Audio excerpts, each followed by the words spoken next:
Is it possible that the Steelers just unlocked a surprise fix? Nobody saw it coming, and we're looking at starting OTAs, right? You have guys like TJ Watt are not there. Aaron Rodgers, nowhere to be seen. That might actually be a good thing.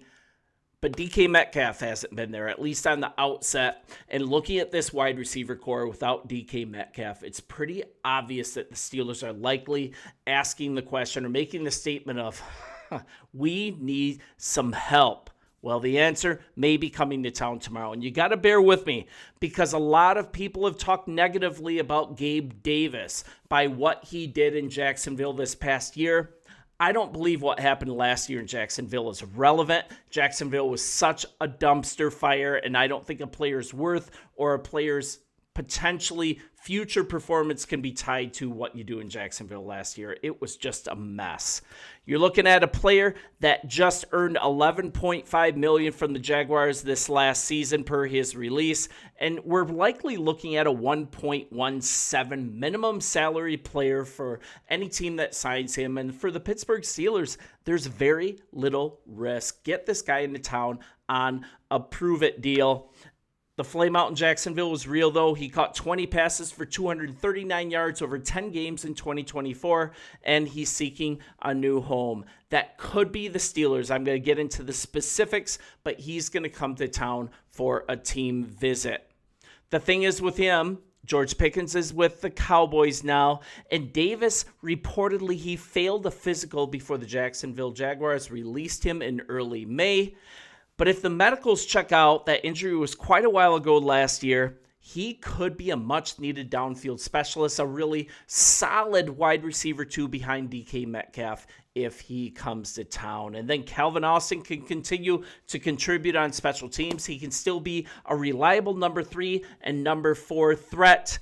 You could line up Davis and Metcalf on the outside. Roman Wilson, super underrated. I think he's really going to break out as a reliable slot receiver. And this offense could end up looking really solid, regardless if George Pickens is there or not, regardless if it's Mason Rudolph throwing the ball. And Gabe Davis's name has been pretty popular on the visitor circuit. He's already spent time with the Giants and 49ers. Now, before I dive into it just a little bit more into Gabe Davis, I want to dispel the rumors that Jonnu Smith was possibly being traded to the Steelers from Miami. It's been 100% confirmed. ESPN's Adam Schefter reported that the Steelers are not expected to trade for tight end Jonnu Smith. And it kind of looks like some gamesmanship from Drew Rosenhaus, his agent, trying to leverage a new deal out of Miami. I'm not so sure if the trade rumors were even real, but Drew Rosenhaus just said that his client would, I quote, definitely like to stay in Miami in 2025 following his breakout 2024 season. He had a lot of links with Pittsburgh's offensive coordinator Arthur Smith. I can totally see that rumor happening, them reuniting after their time in Atlanta. And what a good time in Atlanta that we had. Jonnu Smith ranked 4th among all tight ends in both targets and receptions. He was also 9th in yards after the catch per reception. He should still be a top tight end, maybe a top 10 tight end in the Dolphins offense now that he's staying put. But let's go to actually relevant things that are actually happening. And let's look at the official report by ESPN's Adam Schefter. And this is what he had to say here. Gabe Davis is heading to Pittsburgh on Wednesday. He's going to meet with the organization on Thursday as he looks for his next home. Released by the Jaguars on May 8th, he's met once again with both San Fran and the New York Giants in recent weeks. Make no doubt about it, he did take a step back in production last season after signing with Jacksonville, but once again, I don't think that's prescriptive of his future in Pittsburgh or elsewhere.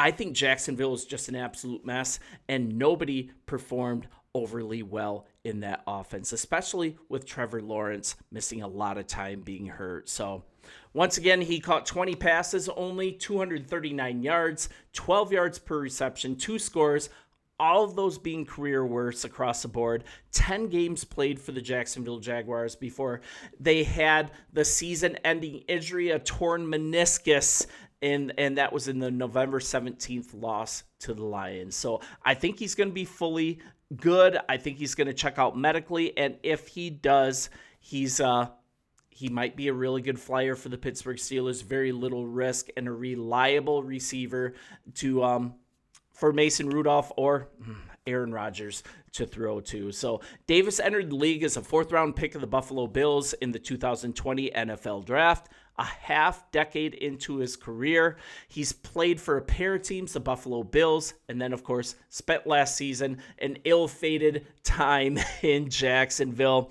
But in 74 games played, 56 being starts for the two franchises, we're looking at some pretty good numbers. 183 passes, 2,969 yards, a 16.2 yards per catch guy, 29 touchdowns. So this kind of averages out per season to 36 and a half receptions, 593 yards, and 6 roughly receiving scores. So, I mean, the Steelers don't have any direct ties to Davis, but they're absolutely very familiar with his game. I don't know if any of you remember, but during his best season in the NFL, this was in 2022, and that was with the Bills, he started off on an absolute tear against the Kansas City Chiefs in the playoffs to start the calendar year off with a bang. Absolutely exploded nationally. 8 catches, over 200 yards, 4 touchdowns in the divisional round.